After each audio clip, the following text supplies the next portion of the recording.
Media మిత్రులందరికీ నమస్కారం.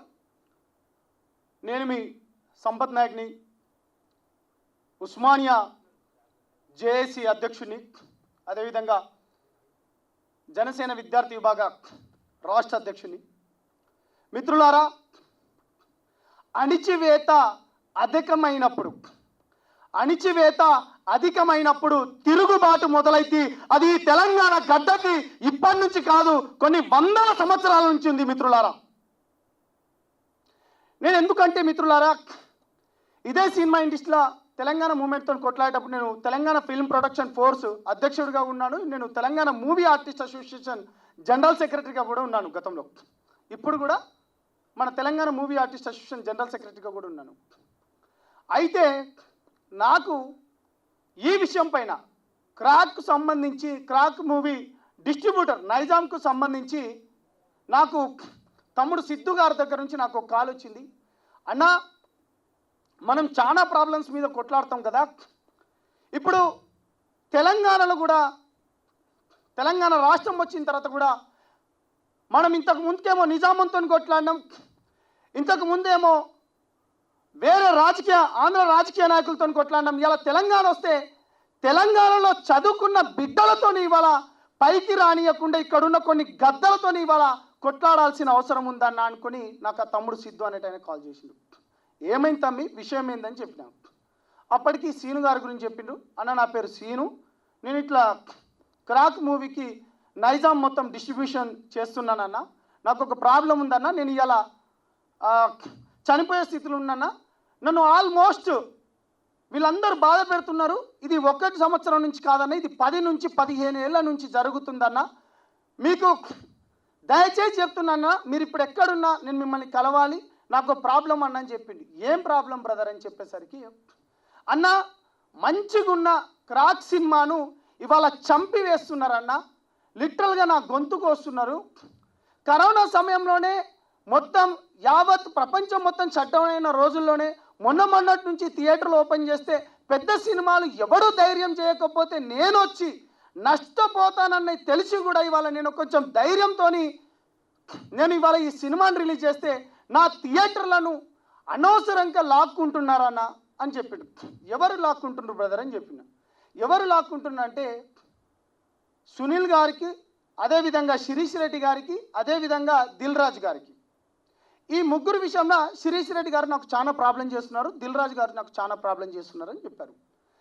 గతంలో కూడా ఇదే సునీల్ నారాయణ గారికి నేను కాల్ చేసిన, వేరే సినిమాలకు నేను థియేటర్స్ ఇప్పించిన. సునీల్ గారికి నేను కాల్ చేసినప్పుడు మంచిగా సంబోధించి, అన్న సంపత్ అన్న, మీరు చెప్పిండ్రు కదన్న, మీరు చెప్పినప్పుడు డెఫినెట్గా మేము ఆ అబ్బాయికి మేము చేసుకుంటూ పోతున్నామన్నా, ఇకపైన కూడా నేను చేస్తానన్నా అని కూడా చెప్పిండు. చాలా సంతోషం అన్న సునీల్ నారాయణ గారు, మీరు డెఫినెట్గా అన్న, మీరు మనలాంటి వాళ్ళను ఇప్పుడు వస్తున్న కొత్త వాళ్ళని మీరు కాపాడాల్సిన అవసరం ఉందన్న అని చెప్పిన. అతనితో మాట్లాడింది రికార్డింగ్ కూడా ఉంది. దాని తర్వాత శిరీష్ రెడ్డి గారికి నేను కాల్ చేసినాను. శిరీష్ రెడ్డి గారికి కాల్ చేస్తే చాలాసార్లు మా మీటింగ్లలో కూడా ఉస్మానియాలో ఏ మీటింగ్ జరిగినా కానీ శిరీష్ రెడ్డి గారు హెల్ప్ చేస్తారు, కాదనను. అట్లా అని చెప్పి మీరు హెల్ప్ చేస్తారని చెప్పి అన్యాయం జరిగినప్పుడు కూడా మేము ఊకోను కదా, డెఫినెట్గా ఎక్కడైతే అన్యాయం జరుగుతుందో మా గొంతులు అక్కడ వినిపిస్తాం. మాట్లాడేటప్పుడు కూడా శ్రీను గారిని మాట్లాడలేకుండా కొన్ని మాటలు చెప్పిండు. చలోలే పెద్దవాళ్ళు మాట్లాడుతుండ్రు కదా అని, సంపత్ బ్రదర్ మీరు కూడా కాల్ చేశారు కదా, నేను తనకి న్యాయం చేస్తా, అన్న ఇజ్జత్ కూడా కాపాడండి అని శిరీష్ రెడ్డి గారు కూడా అన్నప్పుడు, చలో అన్న సంతోషం, మీరు మన బిడ్డలు కాబట్టి, మన వరంగల్ బిడ్డ కాబట్టి మీరు కాపాడవలసిన అవసరం ఎంతైనా ఉందనుకొని చెప్పి శిరీష్ గారితో మాట్లాడిన అయిపోయింది.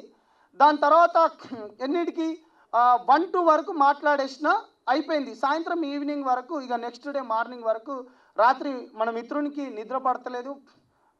ఆల్మోస్ట్ 12 o'clock ఒక మెసేజ్ పెట్టిండు. దాని తర్వాత ఎర్లీ మార్నింగ్ 5:30కి అట్లా ఒక 5-6 మెసేజ్లు ఇట్లా పెట్టిండు. ఏమైంది బ్రదర్ అంటే, బ్రదర్ ఆల్రెడీ నా సినిమా థియేటర్స్లో అన్నీ తీసేసిండ్రు, నా పని అయిపోయింది, నేను ఈ సినిమా పైన కొన్ని కోట్ల రూపాయలు పెట్టినా, ఇవాళ కావాల్సుకొని నన్ను దిల్ రాజు గారికి ఇట్లా చేస్తున్నారని ఒక మాట మాట్లాడారు. సో ఇదంతా పాస్ట్ అని జరిగింది. ఇప్పుడు నేను ఒక 3 విషయాల గురించి మాట్లాడతాను. దిల్ రాజు గారితో నేను మాట్లాడిన వాయిస్ రికార్డింగ్ ఉంది, ఆల్రెడీ సునీల్ నారాయణ గారితో నేను మాట్లాడింది ఉంది, అదేవిధంగా శిరీష్ రెడ్డి గారితో కూడా మాట్లాడింది ఉంది. దిల్ రాజు గారితో నేను నిన్న సాయంత్రం 6 నుంచి 7 మధ్యలో నేను కాల్ చేశాను. ఒకసారి ఆడియో ఇవ్వండి. అయితే ఏం జరిగిందయ్యా అంటే, ఒక్క నిమిషం, ఏం జరిగిందయ్యా అంటే గిల్డ్లో వీళ్ళకు సంబంధించిన మీటింగ్ పెట్టుకున్నారట. గిల్డ్లో వీళ్ళకు సంబంధించిన ఒక గిల్డ్ ఉంటుంది. ఆ గిల్డ్లో ఒక ప్రొడ్యూసర్ వాళ్ళు ఒక 12 మంది మీటింగ్ పెట్టుకున్నారు. మీటింగ్ పెట్టుకున్నప్పుడట అక్కడ ఒక విద్యావంతుడు, ఒక అన్ఎడ్యుకేటెడ్ కాదండి దిల్ రాజు గారు, ఇతను దిల్ రాజు అన్న ఒక ఎడ్యుకేటెడు, ఒక 32 సంవత్సరాల యువకుడు, ఒక వరంగల్ బిడ్డ 10 సంవత్సరాల క్రితం 10-15 ఏళ్ల క్రితం నువ్వు నిజామాబాద్ నుంచి ఎట్లా నీ ప్రస్థానం మొదలైంది, నువ్వు ఏడపన్నో ఏందనేది ఒకసారి గుర్తుకు తెచ్చుకోండి అన్న. నేను ఎందుకంటే నేను కూడా ఒక యువతను కాబట్టి, నేను కూడా గ్రామాలలోకి వెళ్ళి వచ్చిన కాబట్టి నేను మీకు ఈ విషయం చెప్పదలుచుకుంటున్నాను. ఒక చదువుకున్నవాడు, ఒక బీటెక్ ప్రతిష్టాత్మకమైన ఒక జేఎన్టీయు బిడ్డ, ఇవాళ ఈ బిడ్డ ఒక సినిమా ఇండస్ట్రీ మక్కువతోని ఇవాళ తనను కొన్ని సినిమాలు చేసుకుంటూ పోతూ ఉంటే నిన్న మీరు కొన్ని కోట్ల రూపాయలతోని సినిమాలు కొంటున్నాడు. మీరేం భిక్షం వేయట్లే తనకి, మీరేం బిచ్చం వేయట్లే తనకి. గిల్డ్లో మీరు ఏం మాట్లాడతారండి? వాడా పోరారే, నువ్వేం పీక్కుంటావు పీక్కు, నువ్వేమైనా చేసుకొని అంటారా అండి దిల్ రాజు గారు? 12 మంది ఉన్నారు అక్కడ. ఠాగూర్ మధు గారు ఉన్నారు. ఠాగూర్ మధు గారితో కూడా నేను ఇందాకనే మాట్లాడాను. ఆల్రెడీ సురేష్ బాబు అన్న గారితో కూడా నేను గతంలో మాట్లాడినప్పుడు వీళ్ళతో కూడా మాట్లాడాను.